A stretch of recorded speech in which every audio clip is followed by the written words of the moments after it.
Bonjour à toutes et à tous et bienvenue pour cette vidéo de logique graphique consacrée au mouvement. Au cours de cette vidéo, on va voir les 10 principaux mouvements d'éléments pour la partie graphique, que ce soit des lettres, des chiffres ou des figures. Alors, premier type de mouvement, le mouvement horaire, c'est-à-dire que les éléments vont se déplacer dans le sens des aiguilles d'une montre, comme ceci.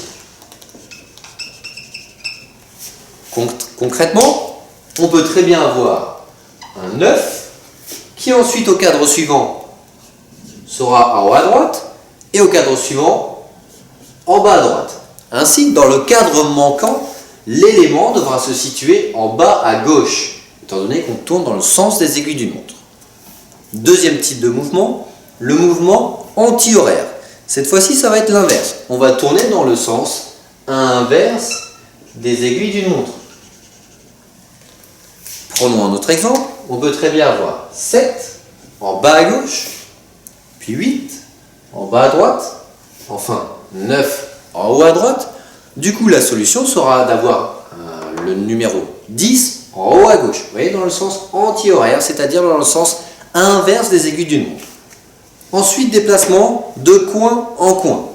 C'est-à-dire, souvenez-vous, après avoir vu le mouvement horaire et anti-horaire, toute la question est de savoir si jamais d'un cadre à l'autre, l'écart va être important ou pas. Là, à chaque fois, on a fait un déplacement de coin en coin. Vous voyez, un coin au suivant, un coin au suivant. Ou alors, dans le sens inverse, un coin au suivant, un coin au suivant.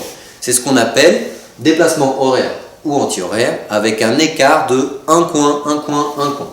Par exemple, 2, 3, 4. C'est un déplacement anti-horaire, dans le sens inverse des aiguilles d'une montre, avec un écart de 1 coin. Deuxième type d'écart possible, l'écart 1 coin, 2 coins, 3 coins. C'est-à-dire, entre chaque cadre, l'écart va augmenter d'un coin. Prenons un exemple concret. On peut très bien voir la lettre A, premier rang alphabétique, ensuite un coin de plus, la lettre B. Donc vous voyez, on a fait un coin.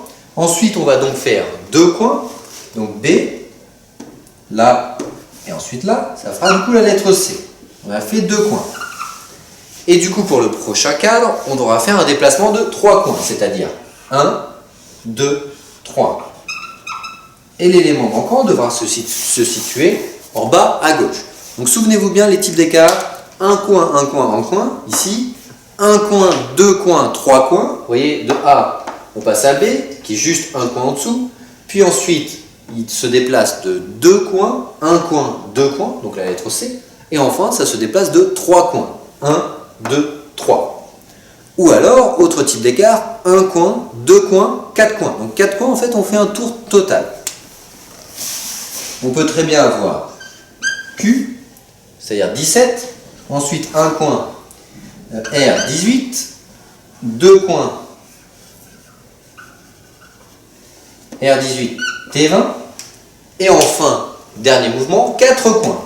On refait un tour complet. Et on passe devant le premier, le deuxième, le troisième et le dernier coin.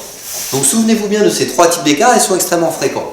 2 coins en coin, là vous voyez, ça descend et juste à droite. 1 coin, ensuite 2 et ensuite 3. Ou alors 1 coin, donc on va à droite, 2 coins et ensuite 4 coins.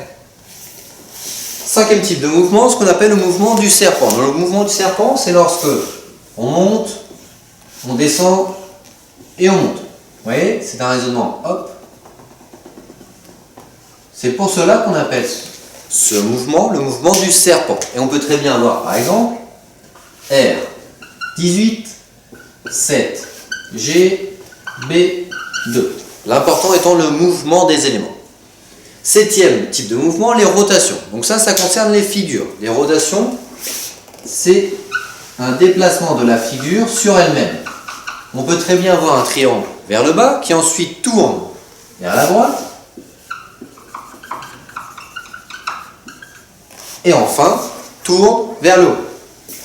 Donc on a une rotation sur lui-même du triangle et vers la droite, comme vous pouvez le voir ici.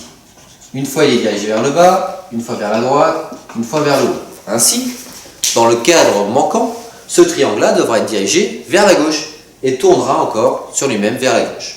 Huitième type de mouvement, le décalage gauche-droite. C'est-à-dire qu'au fur et à mesure de la lecture des cadres, l'élément se décale soit vers la droite, soit vers la gauche. Donc on peut très bien avoir un triangle qui au tout début est ici, puis ensuite au milieu, et ensuite situé vers la fin, et ensuite ça reviendra au début. Donc décalage gauche vers la droite. Bien entendu, le sens inverse est possible, décalage droite vers la gauche. Autre type de décalage, haut, bas. Vous l'avez compris, l'élément graphique est en haut, il est au milieu, il est en bas. Ou alors décalage bas-haut, il est en bas, il remonte progressivement. Enfin l'axe de symétrie. Donc l'axe de symétrie, c'est comme si vous aviez un axe de symétrie imaginaire sur votre figure, par exemple un axe de symétrie verticale,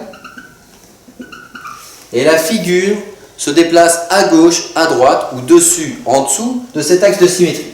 Donc je peux très bien avoir un triangle comme ceci, qui au suivant sera comme ceci, et qui du coup au dernier cadre sera comme ceci. Donc souvenez-vous bien, ces axes de symétrie ne seront jamais tracés, à vous de les voir. Donc voilà les 10 principaux mouvements pour les questions de logique. J'espère que cette vidéo vous aura été utile. Je vous souhaite bon courage pour la fin de vos révisions et à très bientôt.